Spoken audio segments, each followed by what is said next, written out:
Obtuve toda la información desde mi casa y desde España. O sea, conseguí mediante libros, bibliotecas, artículos de periódicos, internet y bueno, todos los medios de los que dispuse para poder llevar a cabo una investigación. Pero sí que principalmente, además de llevar a cabo esa investigación, inicialmente para desarrollar la temática principal de la historia, luego sí que tuve que ir a Cuba, me desplacé y estuve un mes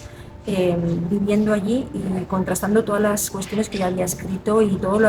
documentándome sobre todo con acontecimientos sociales y reales históricos que me proporcionaba la población cubana al transmitirme las cuestiones que yo había escrito en mi libro, con lo cual me aseguré de que todo lo que yo escribía participaba de la ciudadanía cubana y de que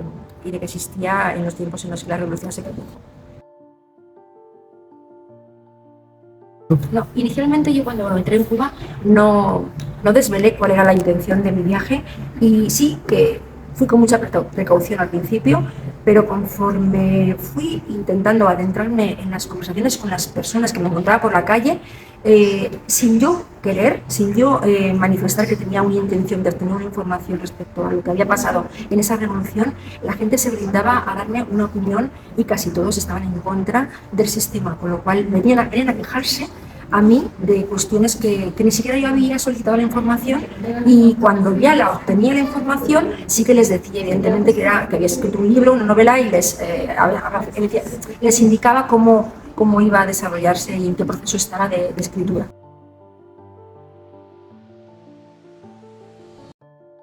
Bueno, yo inicialmente cuando empecé a escribir, a la hora de investigar, deduje que mi intención era que el lector pudiese instruirse respecto a lo que ha sufrido un pueblo, a cómo ha llevado a cabo un proceso largo de situación, creo que bastante difícil, y ya había estado en 2 ocasiones en Cuba como turista y había visto cuestiones que eran bastante anecdóticas, por no decirlo de otra manera. Cuando ya decido escribir sobre Cuba, porque empiezo a investigar y descubro cosas muy interesantes que me parece que tendrían que conocerse por el mundo en general, es cuando me doy cuenta de que primero es un país hermanado a España, consideramos que además es un país que tiene la misma lengua, y para mí era muy importante que pudiese no solamente descubrirse de ese país tan idílico para las vacaciones, que se pudiese descubrir un país con una tragedia interna, con una guerra en silencio, que considero que la población no solamente ha tenido que callar y ha tenido que aguantar, sino que también tendría que exponerse hacia el exterior para que se conociese algo respecto a ella.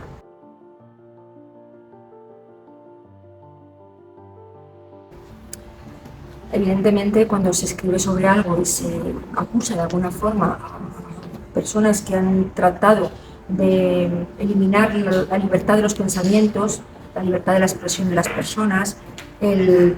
cautivar y el coaccionar las decisiones tomadas por esas personas, evidentemente es una censura importante que se pone en manifiesto en el libro y que no es una cuestión baladí, no estamos hablando de tonterías, hablamos de que ha habido una represión muy fuerte y de que la persona que está viviendo allí ha tenido que o bien aceptar las condiciones que se le marcaban, porque si no, no podía obtener ni alimentos ni trabajo,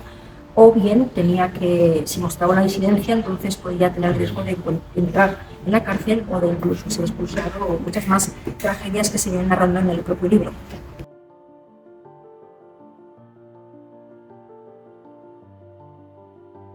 Bueno, a nivel social es mucho más fácil llegar con una novela que tiene una parte también de historia narrada real, y evidentemente no solamente le interesa a un cubano, estamos hablando de que lo que ocurre en Cuba puede trascender y puede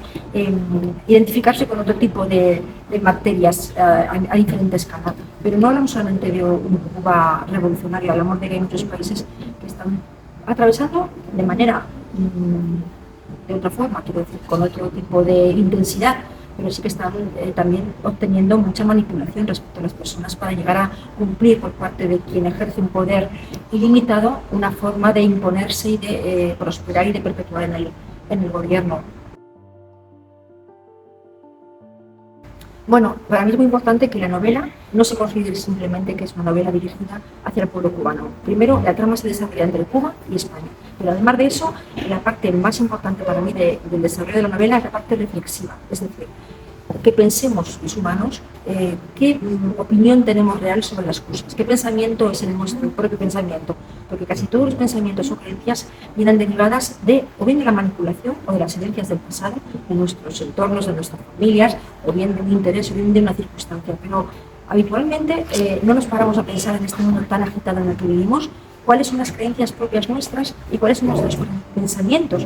porque no tenemos tiempo para ello y es más fácil por parte del humano, o más cómodo, seguir la continua línea de quien nos marca una situación en la que no hay que